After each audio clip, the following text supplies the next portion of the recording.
दोस्तों इस वीडियो में हम लोग पोस्ट स्ट्रक्चरलिज्म को समझेंगे जो कि डीकंस्ट्रक्शन से जुड़ा हुआ है। इसमें मैं आपको सारे राइटर्स के बारे में कुछ बताऊंगा और किस तरह से ये स्ट्रक्चरलिज्म से अलग है ये भी समझाऊंगा। दोस्तों छोटी सी वीडियो है लेकिन काफ़ी इंफॉर्मेशन मिलेगी, आपको आइडिया समझ में आएगा पोस्ट स्ट्रक्चरलिज्म का। शुरू करते हैं, मिलता हूं इस वीडियो के एंड में। आपको पोस्ट स्ट्रक्चरलिज्म पढ़ने से पहले एक चीज़ ध्यान में रखनी होगी कि post structuralism is all about deconstruction. ये पूरा का पूरा डीकंस्ट्रक्शन है, डेरिडा का आइडिया। बाकी सब इस बात को प्रूव करने में लगे हुए हैं। मेन जो इसको शुरू किया था वो डेरिडा ने शुरू किया था। ये एक फिलोसॉफिकल मूवमेंट था दोस्तों, 1960s और 70s में शुरू हुआ था, क्योंकि इससे पहले 1950s और 60s के अंदर स्ट्रक्चरलिज्म नाम का एक जायंट विचार चलता था, एक बहुत बड़ा विचार, जिसमें कौन कौन शामिल थे? फर्डिनेंड डी सॉशर और क्लाउडी लेवी-स्ट्रॉस, ये दो थे। यहाँ पर डेरिडा, मिशेल फूको, रोलैंड बार्थेस, ये डीकंस्ट्रक्शन वाले थे। ये इनके स्ट्रक्चरलिज्म के अगेंस्ट एक रिएक्शन था। इसकी शुरुआत हुई थी फ्रांस से। फ्रांस से इसलिए बोल रहा हूँ क्योंकि डेरिडा एक फ्रेंच फिलोसोफर थे। 1960s में इसकी शुरुआत हुई थी, जब स्ट्रक्चरलिज्म को क्रिटिसिज्म मिलने लगा था। क्यों मिलने लगा था भाई? क्योंकि स्ट्रक्चरलिज्म वालों का मानना था कि किसी भी चीज़ का मीनिंग स्टेबल होता है। आप गौर से सुनना मैं क्या बोल रहा हूँ। किसी भी चीज़ का मीनिंग स्टेबल होता है, ये पहले से तय होता है। लेकिन पोस्ट स्ट्रक्चरलिज्म वाले मानते थे कि मीनिंग कभी स्टेबल होता ही नहीं है। हर इंसान किसी वर्ड या सिंबल को अपने तरीके से समझता है, अपने संदर्भ में समझता है। जैसे मैं आपको एग्जाम्पल देकर समझाता हूँ।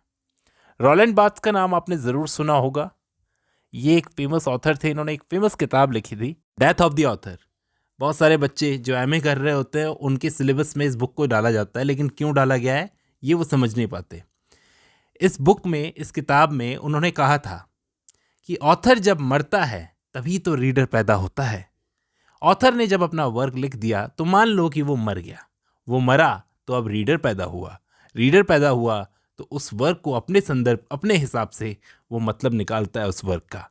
हो सकता है रीडर ने जो मतलब निकाला हो वो ऑथर से बहुत अलग हो, थोड़ा अलग हो, या एकदम ही अलग हो, एकदम अलग हो। इससे ये बात साबित होती है कि मीनिंग कभी भी स्टेबल नहीं होता। अगर मीनिंग स्टेबल होता तो ऑथर की डेथ के बाद में भी रीडर, सारे रीडर उस टेक्स्ट को वैसे ही देखते, वैसे ही मतलब निकालते। जब ऑथर ने उस टेक्स्ट को लिखते हुए सोचा होगा वही मतलब निकालते। स्ट्रक्चरलिज्म वालों का एक और आइडिया था जिसको इन्होंने क्रिटिसाइज किया अपने आइडिया को सपोर्ट करने के लिए, बाइनरी अपोजिशन का आइडिया। दोस्तों कई बार आपने पढ़ रखा है ये, मैं आपको थोड़ा क्लियर करके समझाता हूँ। सीधी भाषा में समझाऊँ तो अपोजिट्स, मतलब इसमें अपोजिट वर्ड्स को एक साथ रखा जाता है। ऑन, ऑफ, अप, डाउन, काला, गोरा, ये अपोजिट्स होते हैं, हमें पता है अपोजिट्स होते हैं, आपने पढ़े होंगे, छोटी क्लासेस में पढ़ाते हैं अपोजिट्स, बताओ। अब स्ट्रक्चरलिज्म वाले इसे बाइनरी अपोजिशन कहते थे। इस बाइनरी अपोजिशन में बहुत मानते थे स्ट्रक्चरलिज्म वाले। कैसे मानते थे ऐसा मैं इसलिए कह रहा हूं क्योंकि ये स्ट्रक्चरलिज्म वाले जो थे, इनके जो पिताजी थे ना, फर्डिनेंड डी सॉशर, आपको पता ही होगा, उन्होंने खुद कहा था कि हॉट हॉट इसलिए है क्योंकि वो कोल्ड नहीं है। हॉट का हॉट होना कोल्ड के कोल्ड होने की वजह से है।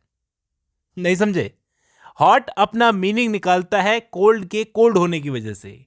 हॉट को अपना मीनिंग मिलता है कोल्ड से। ध्यान देना, उन्होंने ये नहीं बोला कि इन दोनों में कोई कॉन्ट्राडिक्टरी रिलेशन है, बल्कि उन्होंने ये बोला कि इन दोनों में एक स्ट्रक्चरल रिलेशन है। लोग हॉट को हॉट इसलिए मानते हैं क्योंकि वो कोल्ड नहीं है, ये स्ट्रक्चरल रिलेशन है, ये एक स्ट्रक्चर है। फॉर एग्जाम्पल, आपको कभी अच्छे का, गुड का मतलब समझ में ही नहीं आएगा जब तक आप इविल को नहीं समझोगे। आपको कभी हॉट का मतलब ही नहीं समझ में आएगा जब तक आप कोल्ड का मतलब नहीं समझोगे। कुल मिलाकर ये बाइनरी अपोजिशन में मानते थे स्ट्रक्चरलिज्म वाले। पोस्ट स्ट्रक्चरलिज्म वाले बोले कि कुछ गड़बड़ है भाई साहब इस बाइनरी अपोजिशन वाले कॉन्सेप्ट में। गड़बड़ ये है कि इनका कॉन्सेप्ट हायरार्की को प्रमोट करता है। ये हायरार्की क्या चीज होती है भाई? हायरार्की का मतलब आप किसी चीज को ऊपर रखते हो, किसी चीज को नीचे रखते हो। तो जब आप अपोजिट्स की बात करते हो तो आपके हिसाब से गोरा होना बेहतर है, काला होना बेहतर नहीं है। मतलब आप एक चीज को ऊपर रखते हो। बाइनरी अपोजिशन का मतलब ही ये होता है कि आप एक चीज को ऊपर रख रहे हो, एक चीज को नीचे रख रहे हो। तो ये पोस्ट स्ट्रक्चरलिज्म वाले क्या मानते थे, इनके हिसाब से आपको ये जो दोनों वर्ड्स हैं बाइनरी अपोजिशन में जो आप रख रहे हो, गुड बैड, व्हाइट ब्लैक, इनको एक स्ट्रक्चर का हिस्सा क्यों मानते हो? इनको एक स्ट्रक्चर का हिस्सा ना मानकर इक्वली स्टडी करो। ऐसा क्या सिस्टम है जिनकी वजह से ये दोनों वर्ड्स वजूद में आए हैं? कुल मिलाकर डीकंस्ट्रक्ट करके देखो। मैंने क्या बोला था वीडियो को शुरू करते हुए? Post structuralism is all about deconstruction. कुल मिलाकर आप इन दोनों वर्ड्स को डीकंस्ट्रक्ट करके देखो कि अंदर चल क्या रहा है, बजाय इसके कि सिर्फ ये मान लो कि काला काला इसलिए है क्योंकि वो गोरा नहीं है, ऊंचा ऊंचा इसलिए है क्योंकि वो नीचा नहीं है। ये एक स्ट्रक्चर है। स्ट्रक्चर मत मानो, नहीं स्ट्रक्चर नहीं है साहब। आपको दोनों वर्ड्स को इक्वली स्टडी करना होगा। पोस्ट स्ट्रक्चरलिज्म वाले यही मानते थे कि मीनिंग स्टेबल नहीं है, आप मीनिंग को पकड़ ही नहीं सकते। इनके हिसाब से आप सिर्फ टेक्स्ट मत पढ़ो, बल्कि उस सिस्टम ऑफ नॉलेज को भी खोलकर पढ़ो जिसकी वजह से ये टेक्स्ट प्रोड्यूस हुआ है, वजूद में आया है। ये टेक्स्ट प्रोड्यूस कैसे हुआ है, उस सिस्टम ऑफ नॉलेज को भी खोलकर पढ़ो। यही है डीकंस्ट्रक्शन। उम्मीद कर रहा हूं आपको पोस्ट स्ट्रक्चरलिज्म समझ में आया होगा। आज की इस वीडियो में बस इतना ही। अब जब आपने ये वीडियो खत्म कर लिया तो मैं उम्मीद करता हूं पोस्ट स्ट्रक्चरलिज्म आपको समझ में आया होगा, कुछ हद तक समझ में आया होगा। और भी डिटेल से डिस्कस करेंगे। आज के लिए बस इतना ही।